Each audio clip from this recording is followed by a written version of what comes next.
মুখ্যমন্ত্ৰী হিমন্ত বিশ্ব শৰ্মাৰ এই সময় সেই সময় 9 বজাতে ওলাই গৈছিলো এতিয়া 11:15 গুৱাহাটীত আহি উপস্থিত হলো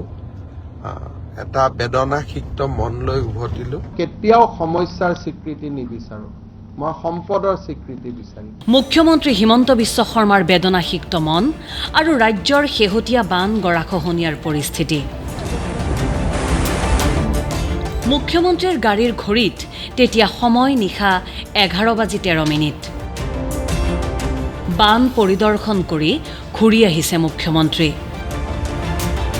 পুৱা 9 বজাতে বান চাবলৈ গৈছিল হিমন্ত বিশ্ব শৰ্মা মোৰ গাড়ীৰ ঘড়ীত এতিয়া নিশা 11:13 হৈছে ৰাতিপুৱা 9 বজাত গোলাঘাট জিলালৈ গৈছিলো বোকাখাট সমষ্টিৰ বংকোৱাল গাঁৱত ব্ৰহ্মপুত্ৰৰ মথাউৰি এটা ভাঙি ৰাইজৰ বিস্তৰ ক্ষতি সাধন কৰিছিলে বংকোৱাল গাঁৱত গৈ দুৰ্ভগীয়া ৰাইজক সাক্ষাৎ কৰিলো কাজিৰঙা অভয়াৰণ্যটো যথেষ্ট বানপানী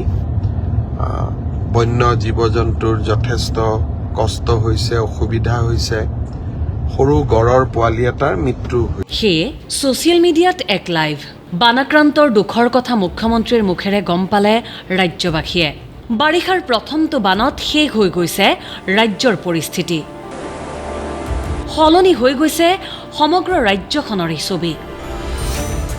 আৰু তেনে কিছু কথাৰেই বৰ্ণনা শুনিবলৈ পোৱা গ'ল মুখ্যমন্ত্ৰীৰ মুখেৰে হাতীমূৰাত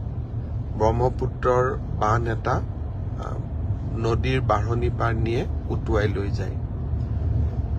কলিয়াবৰ সমষ্টিটো আজি ৰাতিপুৱাৰ পৰা ৰাইজে যথেষ্ট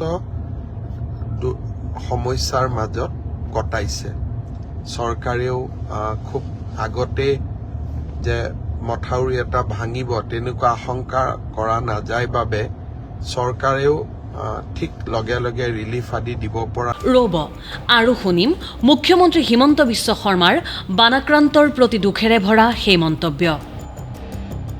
তাৰ পূৰ্বে ৰাজ্যৰ মুখ্যমন্ত্ৰী হিমন্ত বিশ্ব শৰ্মাৰ আন এক মন্তব্য আপোনালোকক শুনাবলৈ বিচাৰিছো স্বীকৃতি দিয়াৰ পিছত আমি কি পাম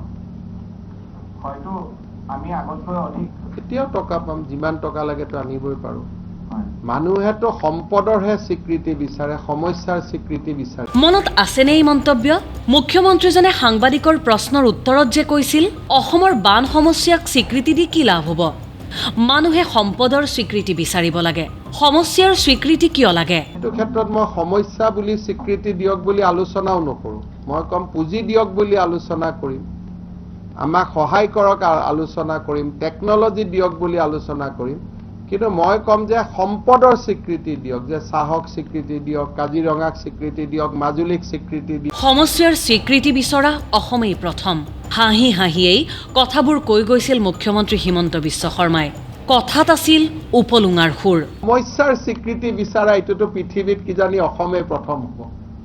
যে সমস্যাকো স্বীকৃতি লাগে সমস্যাৰ স্বীকৃতি কি নাজানো বুলিছিল মুখ্যমন্ত্ৰী হিমন্ত বিশ্ব শৰ্মাই স্বীকৃতি দিয়াৰ পাছত কি পাম কি নিশ্চয়তা আছে বুলিও সাংবাদিককেই ওলোটাই প্ৰশ্ন কৰিছিল মুখ্যমন্ত্ৰীজনে সমস্যা এটাৰ স্বীকৃতি দিলে কি লাভ হ'ব আজিলৈকে কোনেও কনভিন্স কৰিব পৰা নাই যে স্বীকৃতি দিয়াৰ পিছত আমি কি পাম সমস্যা নহয় পুঁজি দিয়ক বুলিহে আলোচনা কৰাৰ কথা কৈছিল মুখ্যমন্ত্ৰীজনে পুঁজি দিয়ক বুলি আলোচনা কৰিম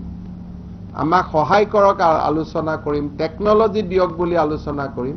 কিন্তু মই কম যে সম্পদৰ স্বীকৃতি দিয়ক কিন্তু বৰ্তমানৰ অসমৰ অৱস্থা দেখি বেদনাসিক্ত মন লৈ উভতাৰ কথা ক'লে মুখ্যমন্ত্ৰীয়ে কণ্ঠ তেওঁৰ গধুৰ ৰাজ্যবাসীৰ দুখত তেওঁ ম্ৰিয়মান ক্ষতিগ্ৰস্ত লোকসকলৰ কষ্ট তেওঁলোকৰ দুৰ্ভাগ্য দেখিলে মন দুৰ্ভগীয়া ৰাইজক সাক্ষাৎ কৰিলো জিলা উপায়ুক্ত মহোদয়ক আজি ৰাতিৰ পৰাই